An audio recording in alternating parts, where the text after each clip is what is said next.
안녕하세요 회원 여러분, 더 배운 공무원 교수 이진호입니다. 자, 우리 이번 시간에는 236쪽에 나오고 있는 정과정에 대해서 한번 살펴보도록 하겠습니다. 자, 이 정과정은 좀 뚜렷한 특징이 있는 작품이라 여러분들 또 역시 중요하게 좀 생각을 해야 되는데, 자, 이 정과정은 유배 작품의 효시라고 생각하시면 되겠습니다. 유배 작품. 자, 유배 작품의 효시가 되는데, 배경설화에 대해서 이제 우리가 한번 간단하게 이제 좀 살펴본다라고 했었을 때, 유배라는 말이 지금 나왔기 때문에, 이게 지금 정서가 이제 작가가 되거든요. 정서라는 사람이 작가가 되는데, 이게 또 이런 특징이 하나가 있죠. 이 정서라는 사람 이름이 지금 나오고 있습니다. 사람 이름. 고려가요는 보통 작자 미상입니다. 작자 미상인데 정서는 고려가요 작품 중에 유일하게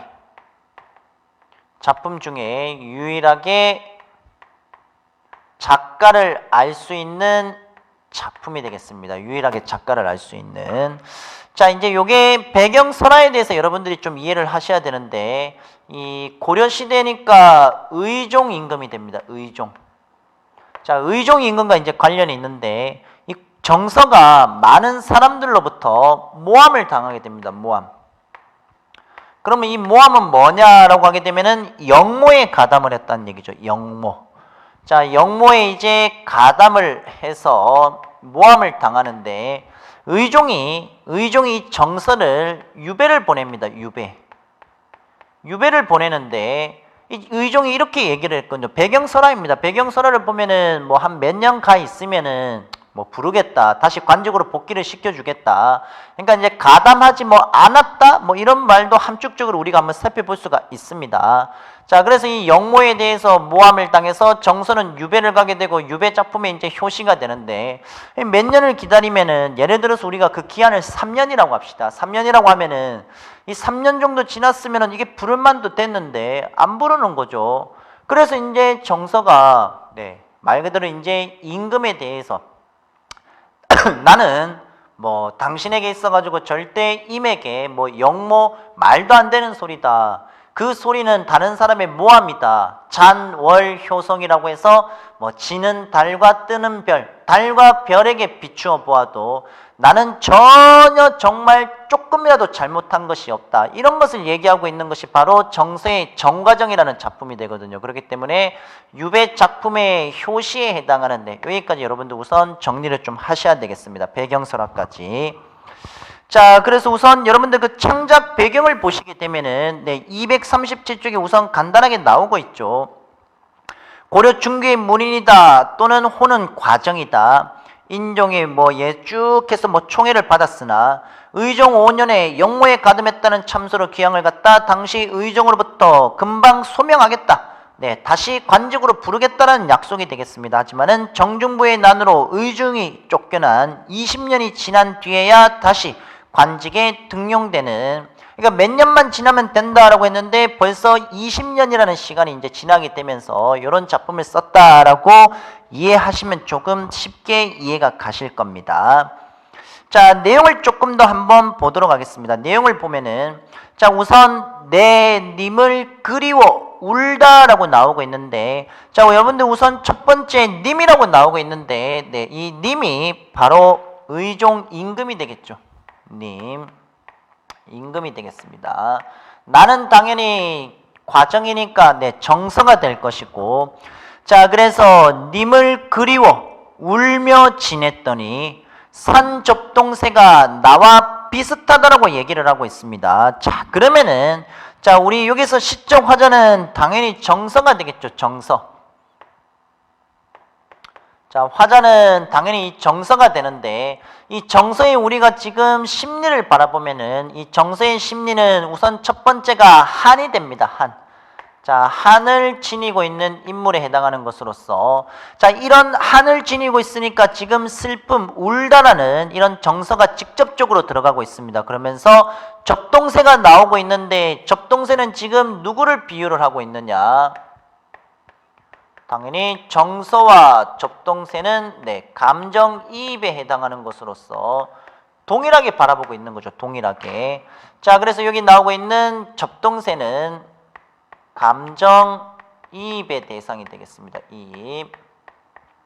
여러분들 그리고 이 접동이라는 말은 뭐 아시겠지만은 우리 문학에서 접동은 한의 자연물이 되겠습니다. 한.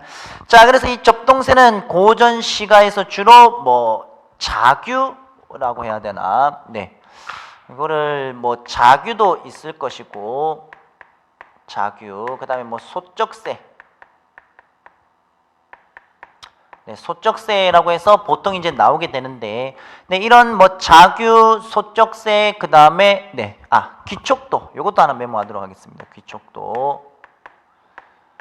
크게 요 한 3가지 정도로 많이 나오게 되는데, 자, 이런 자규, 소적세, 귀촉도, 이런 비슷한 의미를 지닌 것으로서 얘네들은 사실 밤새 울고 있으니까 정서가 지니고 있는 정서는 한이 되지 않습니까? 한. 자, 그래서 이제 울고 있다, 이런 슬픔이 말 그대로 이렇게 동일시하게 나오고 있는 감정이입의 대상이 된다라고 이해를 하시면 되겠습니다. 자, 근데 여러분들 이제 요 밑으로부터 여러분들의 해석을 좀 잘 하셔야 되는데, 뭐 거칠으신, 그 다음에 넋이라도 벽이시더니, 그 다음에 무린말이신려 소르뿐더, 상당히 낯선 한자 어휘들 또는 옛날 우리 말들이 좀 나오고 있습니다. 자, 이런 부분들에 대해서 여러분들이 확실하게 좀 해석을 좀 할 수 있어야 되는데, 가급적이면 좀 암기를 해주시는 게 좀 필요하겠습니다. 그래서 내 님을 그리워 우는데 산접동세 소리가 비슷합니다. 그 다음에 밑에는 옳지 않으며 거짓인 것을 잔월 효성은 지는 달과 뜨는 별에 해당하는 것으로서 달과 별이 알고 계실 겁니다 라고 나오고 있습니다. 그러니까 다른 사람이 나한테 했는 말들은 다 거짓말이라는 것을 달과 별이 알고 계실 것입니다 라고 나오고 있습니다. 중요한 것은 바로 여기서 나오고 있는 잔월효성이 되겠죠. 잔월효성. 자, 여러분들 이 잔월효성은 여기에 비추어 보아도 나의 죄는 조금도 없다라는 것을 말을 해주고 있는 것이니까 정서에 있어서 어떤 측면을 지니고 있느냐, 당연히 첫 번째는 얘는 절대자가 될 겁니다. 절대자. 그 다음에 또는 천지신명도 될 것이고, 예전말로. 자, 그 다음에 요거는 또 여러분들 윤동주 시인의 서시라는 작품을 보면은 죽는 날까지 하늘을 우러러라고 해서 우러러, 하늘이 되겠죠, 하늘. 죽는 날까지 하늘을 우러러 한 점 부끄러움이 없기를 이라고 했는데 결국 부끄러운 삶을 살았다가 되겠습니다. 그러면은 이때 이 하늘이 지니고 있는 것은 이 잔월효성이 지니고 있는 것과 동일한 것으로 우리가 볼 수가 있는데, 윤동주의 서시입니다. 서시 작품입니다. 서시라는 작품에서 하늘.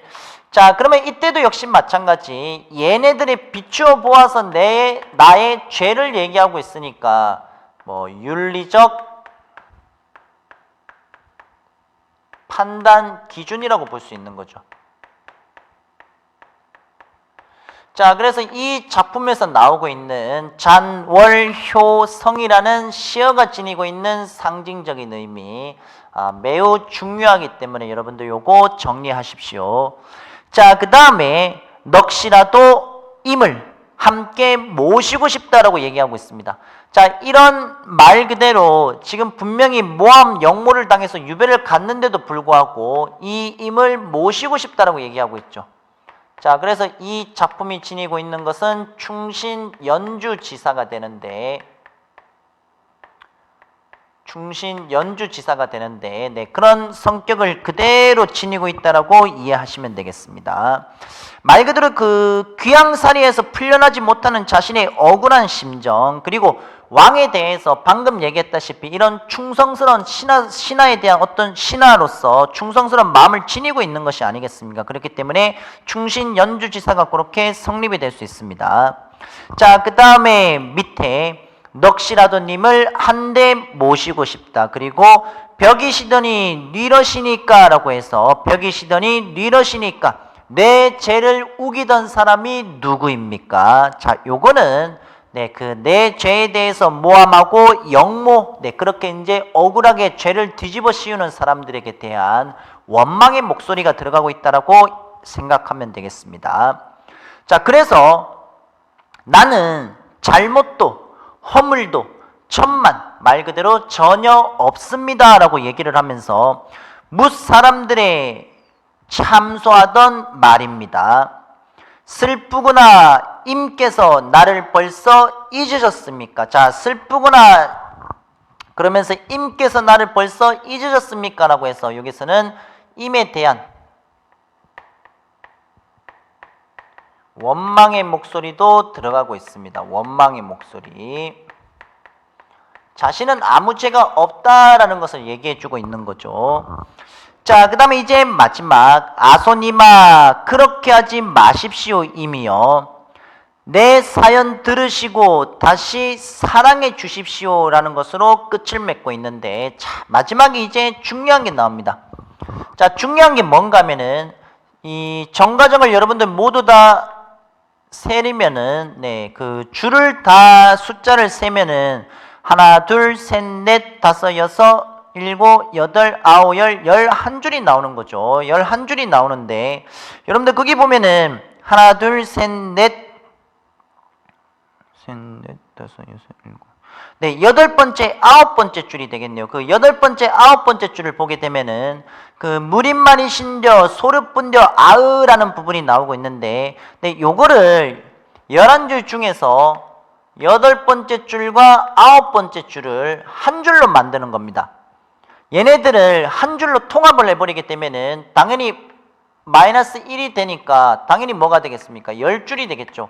이 10줄이 되면은 어떤 형식과 비슷하냐라고 하게 되면은 요게 19째 향가와 유사한 것이 들어갈 수가 있습니다. 19째 향가. 근데 19째 향가는 중요한 게 있죠. 뭐가 중요하냐? 바로 여기 지금 나오고 있는 19째 향가에서 중요한 것은 향가의 낙구가 중요합니다. 향가의 낙구. 자, 그런데 여기서도 역시 향가의 낙구 형식이 있습니다. 아소니마라는 부분이 있습니다. 임이시여 이렇게 해석이 되는데 아소니마. 자, 그러면은 여덟 번째 줄, 이 아홉 번째 줄, 이 두 줄을 한 줄로 만들었을 때 그러면은 아홉 번째 줄이 없어지고 그냥 여덟 번째 줄이라고 가정을 합시다. 그러면은 총 10줄이 되겠죠. 그랬을 때 이것을 향각의 작품으로도 볼 수 있다. 시기적으로도 향가가 통일 신라시대 이때 끝난 게 사실 아니라 고려시대 초기에도 향가는 계속해서 창작이 되었거든요. 창작이 예를 들어서 뭐 삼국유사의 14작품 14수, 그 다음에 뭐 균여전의 11수라고 해서 이제 이 균여전을 보게 되면 뒤쪽에 이제 고려시대와 또 연관이 되기 때문에 시기상으로 분명히 맞물리는 부분이 있기 때문에 이 정서의 정과정이라는 작품은 아주 중요한 게 있습니다. 고려가요는 고려가요인데 향가계 요게 가로로 붙고 여요라고 부르는 거죠. 여요. 여요는 고려가요의 준말이 되겠습니다. 그래서 정서의 정과정에 해당하는 작품을 향각의 여요라고 이런 형식으로 부른다라고 이해하시면 되겠습니다. 자, 그래서 이 작품은 감정이입을 통해서 정서를 그렇게 표현하고 있는 작품이 되겠고, 뭐 고려가요 중에서 제가 처음 말씀드린 대로 유일하게 작가가 드러나고 있는 부분이 되겠습니다. 유일하게 작가. 그 부분 여러분들 하나 정리하시면 되겠습니다. 그리고 자연물에 대한 감정이입 들어가고 있죠. 자신의 감정을 자연물에 일치를 시켜서 마치 자연물이 나의 감정과 동일하게 지금 느낀다라고 생각하고 있는 표현 방법이 되겠습니다. 표현 방법. 자, 그리고 19째 향가의 전통을 잇는 이런 향각의 여요라는 이런 성격이 있다라고 여러분들 이해하시면 되겠습니다. 자, 그래서 이 작품과 관련해서 뒤에 문제로 한번 가보도록 합시다. 그 뒤쪽에. 자, 그 뒤쪽에 문제로 가게 되면은 뭐 이 노래에 대한 설명으로 옳지 않은 것은 이라고 되어 있는데 유배지에서 쓴 작품이다. 충신연주지사다. 3단 구성으로 시상이 전개되고 있다. 이두로 표기되었다. 이두 아닙니다. 고려 가요는 네, 전 강의에서 했네요. 전 강의에서 그 그러니까 구전되다가 구비문학으로 쭉 입에서 입으로 전송되다가 네, 마지막에 훈민정음이 창제되고 난 뒤에 기록문학으로 정착이 되었다. 그런 형식으로 여러분들이 이해를 하시면 되겠습니다. 그리고 2번 문제는 자신의 상황을 하소연하고 있는 거죠. 자, 말 그대로 지금 정서 의종이 있다라고 했었을 때 유배를 보내고 안 불러주니까 의종에게 정서가 뭐 하고 있느냐? 하소연하고 있는 겁니다. 하소연. 나 아무 죄 없다. 뭔 말도 안 되는 소리냐? 누구에게? 잔월효성에 빗대어 봐도 나는 아무런 죄가 없다. 그거 얘기해주고 있는 것입니다. 자, 그 다음에 네, 나머지 여러분들 네, 문제는 한번 보시면 되겠고 네, 쉽습니다. 5번에서 6번까지 충분히 이론에 대해서 여러분들 이해가 가시면은 충분히 할 수 있는 부분이 되겠고 자, 그 다음에 됐으면은 우리 뒤에 네, 청산별곡으로 가도록 하겠습니다. 자, 청산별곡도 역시 마찬가지 고려가요에 들어가고 있는 내용이 되는데 자, 이 청산별곡은 기본적으로 전체 8년으로 구성이 되고 있는데 8년 여러분들 일단 요거는 아셔야 됩니다. 1, 2, 3, 4년이 있으면은 5, 6, 7, 8로 가는 게 아니라 6, 5, 7, 8이 되겠습니다. 요렇게 대칭이 된다라고 이해하시면 되겠죠. 자, 그러면 여기서 이제 포인트 문제가 되는 거는 뭐냐라고 하게 되면은 요게 바뀌는 거죠. 네, 순서가 지금 뒤바뀌어 있습니다. 자, 나머지는 고려가요에 대한 특징은 여러분들이 지금 우선 알고 계시기 때문에 정강좌에서 이제 고려가요에 대한 내용을 했었었고 한번 보도록 합시다. 자, 이 청산별곡은 참 그 전에 이제 좀 중요한 게 주제가 크게 세 가지로 나뉠 수가 있습니다. 우선 그 첫 번째는 삶의 고뇌와 비애. 네, 말 그대로 지금 청산별곡에서 지니고 있는 것은 삶의 고뇌와 비애. 자, 우선 여러분들 주제는 전체 주제는 삶의 고뇌와 비애라고 해서 우선 여러분들 이거 하나는 꼭 알아두셔야 되겠고 그 다음에 이제 뭐 삶의 터전을 잃어버린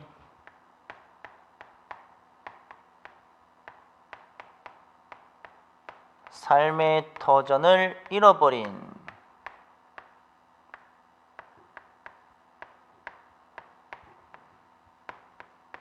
네, 이번에는 유랑민의 비애가 되겠습니다. 유랑민의 비애.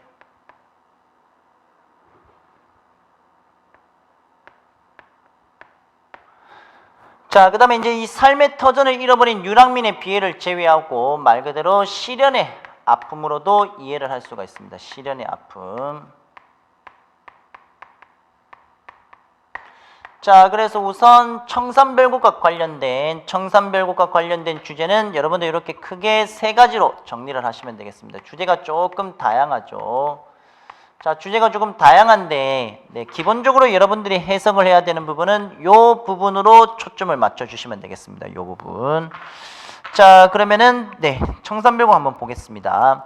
네, 사러리 났다라고 해서 여기서도 역시 마찬가지죠. 네, 여러분들 기본적으로 사러리 3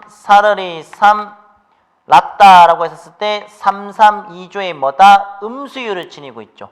음수율은 332조가 되겠고 자, 이번에는 사러리 났다, 청산의 사러리 났다, 머루랑 다리랑 먹고 청산의 사러리 났다라고 해서 지금 나오고 있는데 자, 이것도 역시 잠깐 한번 보겠습니다. 사러리 A, 그러니까 사러리 A, 청산의 B, 사러리 A라고 했었을 때 역시 마찬가지 A의 구조가 나오고 있습니다. A의 구조. 우리 정강좌에서 봤었던 네, 바로 가시리가 되겠죠. 가시리와 동일한 네, A의 구조가 나오고 있습니다.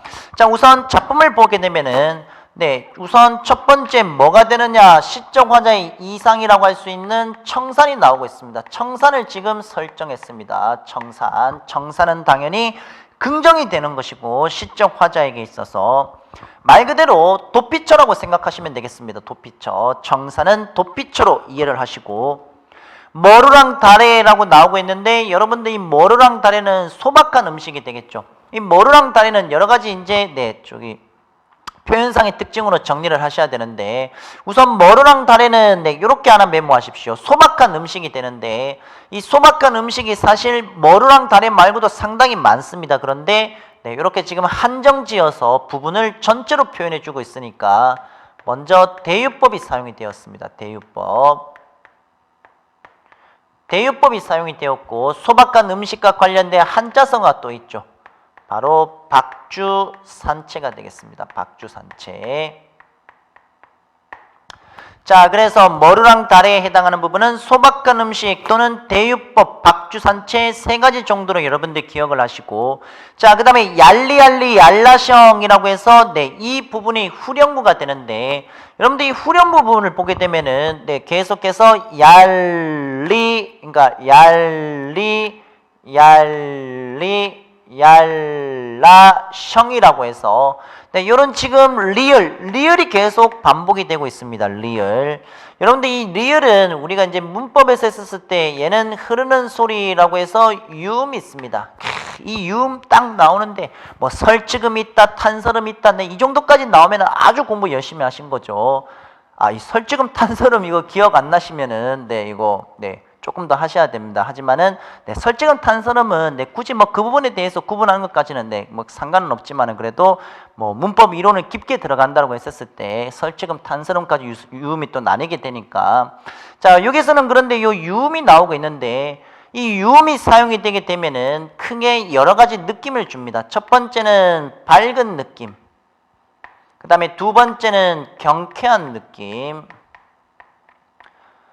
밝은 느낌, 경쾌한 느낌, 이런 긍정적인 느낌을 주는 것이기 때문에 밝고 경쾌하고 그 다음에 부드럽고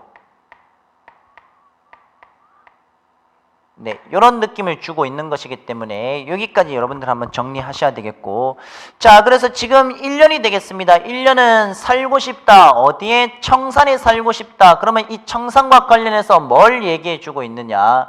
청산에 대한 동경을 얘기하고 있습니다. 동경. 자, 그러면 동경이라고 할 수 있는 청산은 당연히 이상향이 될 것이고, 그 다음에 이언으로 내려가게 되면은 우는구나 새요. 자고 일어나 우는구나 새요라고 나타나고 있는데 여러분들 이 새라는 것은 이 새가 울다 당연히 얘는 무슨 대상이 되겠습니까? 우리 앞부분의 접동사에서 여기 접동사에서 살펴본 바와 같이 그렇죠. 감정이입의 대상이 되는 거죠. 자, 감정이입의 대상이 되는 것이고 자 그리고 너보다 실은 많이 한 나도 자고 일어나 운다라고 지금 표현을 하고 있습니다. 자 요거 시적 화자를 이번에는 유랑민 또는 실현한 여인으로 만약 보게 되면은 뭐 울다 이런 주제로 빗대어 가지고 이제 우리가 한번 보게 되면은 이 울다라는 표현이 왜 우는지 각 주제별로 다 연결이 될 것입니다. 자 그렇게 너보다 씨름 많이 한 나도 일어나 운다라고 표현을 하고 있으면서 지금 두 번째는 삶의 고독이 되겠죠. 자 여기서는 자 우선 첫 번째는 동경이 나오고 있고 그 다음에 두 번째는 삶의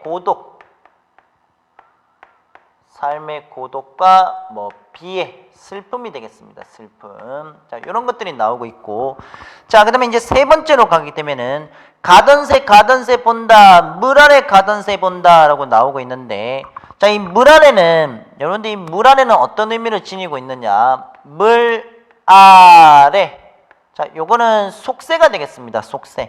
자 여러분들 그러면 위에 1년에서 청산 나왔죠. 이번에 물 아래는 속세가 됩니다. 속세. 자, 이 속세는 왜 여기서 이렇게 속세를 얘기를 했느냐? 속세에 대한 당연히 이번에 뭐가 있느냐? 미련이 있겠죠. 미련이 있습니다. 미련. 네, 색깔 좀 맞추겠습니다. 중요하니까. 자, 그래서 지금 청산은 동경을 했고 물 아래는 미련을 지니고 있는 것으로서 그러면은 자, 1년에 나오고 있는 청산과 물 아래에 나오고 있는 속세는 당연히 시어가 대조가 된다라고 이해를 하시면 되겠죠. 시어의 대조. 자, 그 다음에 계속 보면은 자, 물 아래 가던 새 본다. 이끼 묻은 쟁기 가지고 물 아래 가던 새 본다. 물 아래 가던 새 본다. 역시 마찬가지 속세에 대한 미련을 지니고 있습니다. 자, 그 다음에 이제 사연으로 가면은 일인공, 별인공 이럭저럭 해서 낮은 지내왔지만 낮은 지내왔는데 올 사람도 갈 사람도 없는 밤. 이 밤이라는 상대적으로 절망, 예를 들어가지고 이 절망이 훨씬 더 고조되는 시간 아니겠습니까? 자, 그렇기 때문에 이 절망 고조의 시간이라고 할 수 있는 이 밤은 어찌 보낼 것인가? 즉, 이 말은 낮은 지내왔는데 밤은 지내기가 힘들다. 마찬가지 낮으란 밤을한 그렇게 대조로 볼 수 있습니다. 자, 그래서 사연 부분은 사연은 절망적 고독 이렇게 정리하시면 되겠습니다. 자, 그 다음에 우리 이번에는 6년으로 바로 가도록 하겠습니다. 사르리 사르리랐다 바다에 사르리랐다 똑같습니다.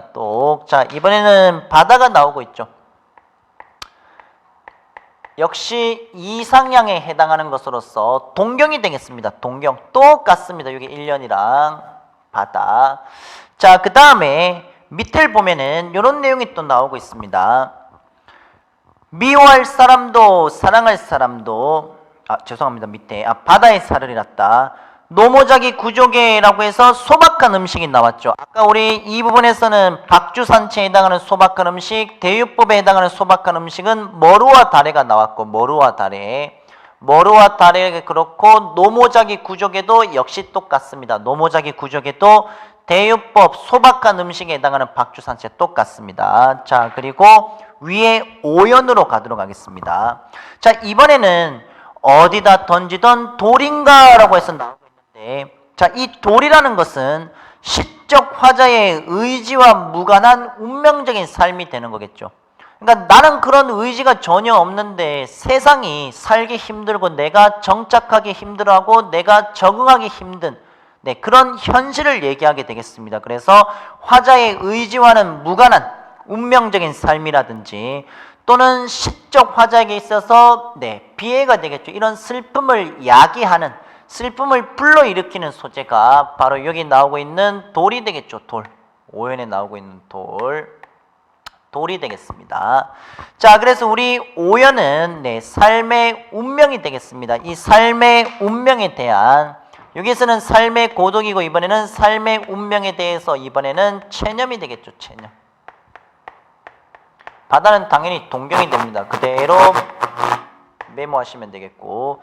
자, 그 다음에 7년으로 가도록 하겠습니다. 7번째. 자, 7번째로 가면은 가다가 듣노라, 부엌에 가다가 듣노라, 사슴이 장대에 올라 해금을 켜는 것을 듣노라 라고 나오고 있는데, 여러분들 이 부분을 보게 되면은 사슴이 장독대에 올라가서 해금을 켠다? 말도 안 되는 소리죠. 말도 안 되는 소리가 되는데, 우리 사실 지금도 뭐 로또도 그렇고 뭐 여러 가지 이제 복권이라든지 그런 부분들, 만약에 이런 복권을 사람들이 한다는 이유를 우리가 생각해 본다고 했었을 때 그 복권 산다고 다 당첨된다고 다 생각을 합니까? 기본적으로 안 될 확률이 훨씬 더 높은 거잖아요. 그런데 혹시나 하는 마음으로 사는 거거든요. 혹시나 하는 마음.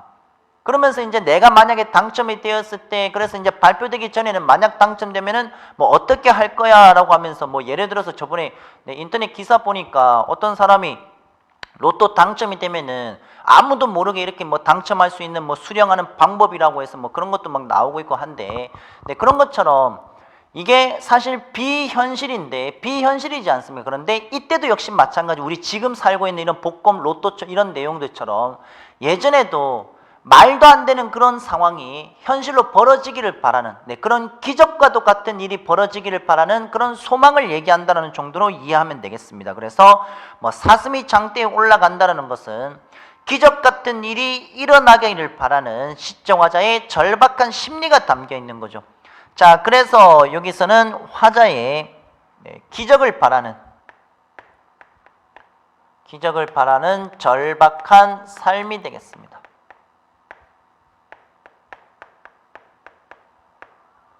자, 그 다음에 8번째로 가게 되면은, 자, 가다가 배가 부른 네, 배부른 독에 설진 강수, 강수는 술이 되니까 왜 술을 만드느냐? 현실의 고통을 잊기 위해, 현실의 고통을 잊기 위해 술을 먹고 있겠죠, 당연히. 마지막 뭐 조롱받고 누르기, 매워 붙잡으니 뭐 내 어찌, 그러니까 말 그대로 지금 누르기 매워 나를 붙잡으니 나는 어찌하리라고 해서 마지막은 이제 주객이 바뀌었죠. 내가 이 술이 있는 독한 술을 보면 내가 사실 서는 거지 얘네들이 나를 잡는다라고 표현을 하고 있으니까 주객전도에 해당하는 표현이 되겠습니다. 마지막은 술을 통해서 술을 통해서 고뇌를 해소하고 싶은 화자의 마음 정도로 이해를 하시면 되겠습니다. 화자의 마음. 자, 그렇게 이 청산별곡 관련해서 우리가 내용 한번 쭉 간단하게 한번 살펴보았고, 조금만 더 내용에 대해서 좀 추가적으로 이제 말씀을 드리면은 아까 처음에 말씀드렸던 대칭성이 되겠습니다. 여기서 말하고 있는 이 대칭이라는 것은 바로 1, 6, 2, 5 요게 순서가 바뀐다라고 말씀을 드렸죠. 3, 4, 7, 8까지 이렇게 대칭. 자, 그 다음에 이제 시정화자의 주제에 대한 다양한 이제 해석이 되는데, 주제에 따라서는 여러 가지로 이렇게 삶의 고뇌와 슬픔, 삶의 터전을 잃어버린 유랑민, 그리고 시련의 아픔, 크게 세 가지 포인트를 우리가 쭉쭉쭉 볼 수가 있습니다. 그래서 이 부분들에 대해서 여러분들이 우선 한번 정리를 하시면서 보면 되겠습니다. 자, 그렇게 지금 문제 쪽으로 가게 되면은 뒤에 여러분들 자세히 잘 나오고 있습니다. 유랑민이라는 견해 244쪽에 시련한 사람 지식이라는 견해에서 다 나타나고 있겠고, 문제를 통해서는 지금 저희가 한번 살펴봤던 1번, 2번, 3번, 4번 문제까지 그렇게 한번 살펴보시면 되겠습니다. 자, 그래서 우리 간단하게 여기까지 고려가요에 대한 필수에 해당하는 작품까지 고대가요 그리고 향가 고려가요 같이 우리가 한번 살펴봤고, 다음 강좌에서는 이제 시조, 시조에 대해서 먼저 한번 살펴보고 사설시조까지, 그리고 그 뒤에 가사, 필수 가사라고 할 수 있는 뭐 상충곡이라든지 몇 개에 해당하는 가사를 살펴보고, 고전 운문은 마무리 짓고 뒤에 산문, 고전 산문으로 넘어가서 마무리 짓도록 하겠습니다. 자, 이번에도 강의 공부 열심히 하신다고 정말 고생 많으셨고요. 그리고 저는 다음 시조에 대해서 한번 또 찾아뵙도록 하겠습니다. 시청하신다고 고생하셨습니다. 다음 강좌에서 뵙도록 하겠습니다.